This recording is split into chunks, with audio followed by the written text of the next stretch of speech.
25 छत्रपती संभाजीनगर. पहाटेचे 4 वाजत होते. वेदन नगर पोलीस स्टेशनमधील त्यावेळेला फारशी वर्दळ नव्हती. ड्युटीवर असलेले पोलीस आपापल्या कामात होते. कोणी नोंदी तपासत होते, कोणी नाईट पेट्रोलिंगचा अहवाल लिहित होते. तेवढ्यात पोलीस स्टेशनच्या दारातून एक तरुणी आत आली. ती चालत होती, पण तिच्या पावलांत स्थैर्य नव्हतं. डोळे सुजलेले होते, कपडे अस्ताव्यस्त होते. काही क्षण ती तिथेच थांबली. जणू काही पुढे काय बोलायचं हेच तिला सुचत नव्हतं. पोलिसांनी तिला पाहिलं. एक महिला पोलीस पुढे आली. तिला खुर्चीवर बसवलं, पाणी दिलं, थोडा वेळ शांत बसू दिला. काही मिनिटांनी तिनं बोलायला सुरुवात केली. आवाज हळू होता, घाई नव्हती, फक्त जे घडलं ते सांगण्याचा प्रयत्न होता. ती साधारण 30 वर्षाची विवाहित तरुणी होती. संभाजीनगरमधल्याच एका खाजगी रुग्णालयात परिचारिका म्हणून काम करणारी. दिवसभर रुग्णांची सेवा, वेदना सहन करणाऱ्या माणसांना आधार देणं हाच तिचा होता रोजचा दिनक्रम. नवरा खाजगी नोकरी करत होता. संसार साधा होता, पण विस्कटलेला नव्हता. त्या दिवशी ती कामावरून घरी आली होती. सगळं नेहमीसारखंच, पण मनात एक अस्वस्थता होती. अचानक पैशांची गरज उभी राहिली होती. गरज अशी की ती पुढे ढकलता येण्यासारखी नव्हती. तिने विचार केला, नवऱ्याला सांगावं का, घरच्यांना सांगावं का, पण त्या क्षणी तिला कुठलाच मार्ग दिसेना. आणि मग नकळत तिने फोन उचलला. भोकरदनमध्ये राहणारा एक जुना मित्र, ओळखीचा, विश्वासातला. तिने त्याला थोडक्यात सांगितलं की तिला तातडीने पैशाची गरज आहे.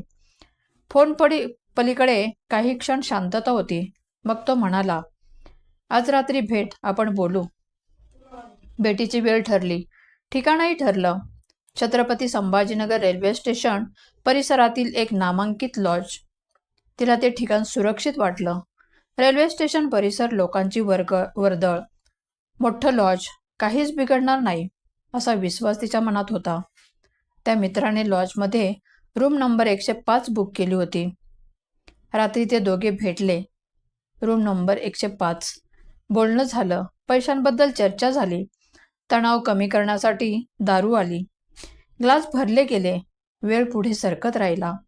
रात्री उशीर झाला, पण ते दोघे अजूनही रूमवरच होते. त्या तरुणीला वाटत होतं, थोड्या वेळात सगळं आटपेल, मी घरी जाईन. पण नियतीने वेगळंच काही ठरवलं होतं.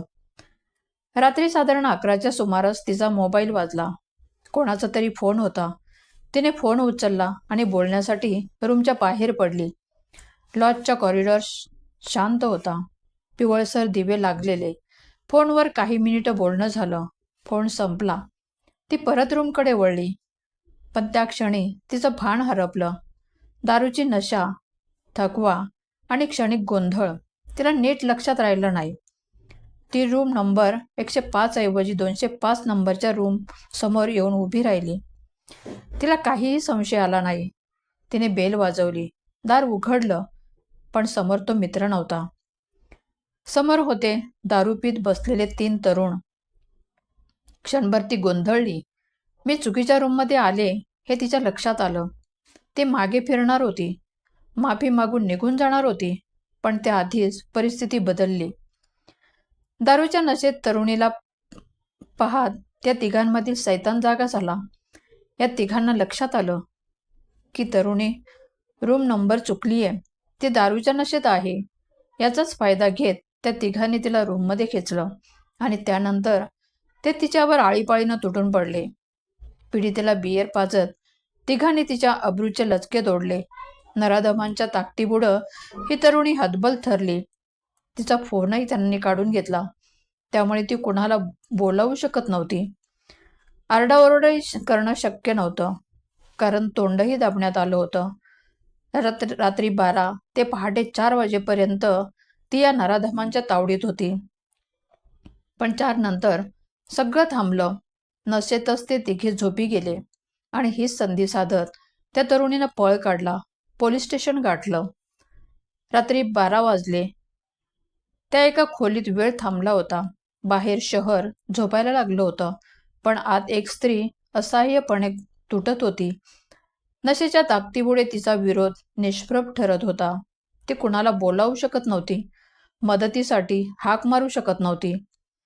रात्री 12 ते पहाटे 4 तासांचा नरक. शेवटी कुठेतरी त्या तिघांची नशा ओसरली. थकवा आला. ते झोपले आणि तिथेच त्या भयावह शांततेत तिला एक संधी दिसली. ती कसंबसं उठली, दाराकडे गेली, श्वास रोखून दार उघडलं. कॉरिडॉर रिकामा होता आणि मग ती पळाली. लॉजमधून बाहेर पडताच तिच्या पायाखालची जमीन डळमळत होती. शरीर जखमी होतं, पण मन त्याहून जास्त विदीर्ण झालेलं. तरीही तिने थांबायचं ठरवलं नाही. ती थेट वेदांत नगर पोलीस स्टेशनच्या दिशेने धावली. पोलीस स्टेशनमध्ये पोहोचताच ती कोसळली. थरथरत आवाजात तिने पोलिसांना संपूर्ण अपभीती सांगितली. पोलीस क्षणाचाही विलंब न करता हालचालीत आले. लॉजच्या दिशेने पथक रवाना झालं, पण तोपर्यंत उशीर झाला होता.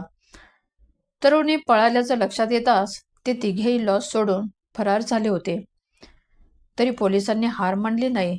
रूम बुकिंगसाठी वापरलेला मोबाईल नंबर मिळवण्यात आला. आधार कार्डची माहिती मिळाली गेली. शहरातील CCTV फुटेज तपासण्यात आले.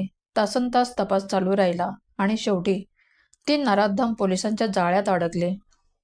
घनश्याम राऊत राठोड वय 27, तुळशीराम चव्हाण वय 25 आणि किरण लक्ष्मण राठोड वय 25. दोघेही छत्रपती संभाजीनगरातील new colony Niketan colony Jawahar नगरमध्ये राहतात. तर तिसरा भानुदास नगरमध्ये राहतो. यातील घनश्याम आणि किरण खाजगी कंपनीत नोकरी करतात, तर तुळशीराम हा विद्यार्थी आहे. आता हे तिघेही गजाआड आहेत. पण कथा इथे संपत नाही, कारण प्रश्न अजून जिवंत आहेत. चूक कुणाची होती? त्या तरुणीची, जिने चुकीचा दरवाजा ठोठावला, की त्या तिघांची, ज्यांनी नशेच्या आड लपून गुन्हा केला? दारू पिऊन स्त्रियांना वस्तूसारखं पाहण्याची किंमत तरुणांमध्ये येते कुठून? नशा आणि वासना माणसाला माणूसपण विसरायला का लावतात? ज्या मित्राला भेटायला ती आली होती, तो त्यावेळेस कुठे गेला होता? तो मदतीला का आला नाही? हे प्रश्न अनुत्तरित आहेत. आणि म्हणूनच ही कथा फक्त तरुणीची नाही. ही कथा आपल्या समाजाला विचार करायला लावणारी आहे. अशा घटना थांबवायच्या असतील तर जबाबदारी फक्त पोलिसांची नाही, ती घरातून सुरू होते, संस्कारापासून आणि माणूस म्हणून विचार करण्यापासून. तुम्हाला या घटनेत कुणाची चूक वाटते आणि ही घटना टाळता आली असती का? आम्हाला कमेंट करून नक्की सांगा. व्हिडिओ आवडल्यास लाईक करा. चॅनलवर नवीन असाल तर सबस्क्राईब करायला विसरू नका. धन्यवाद.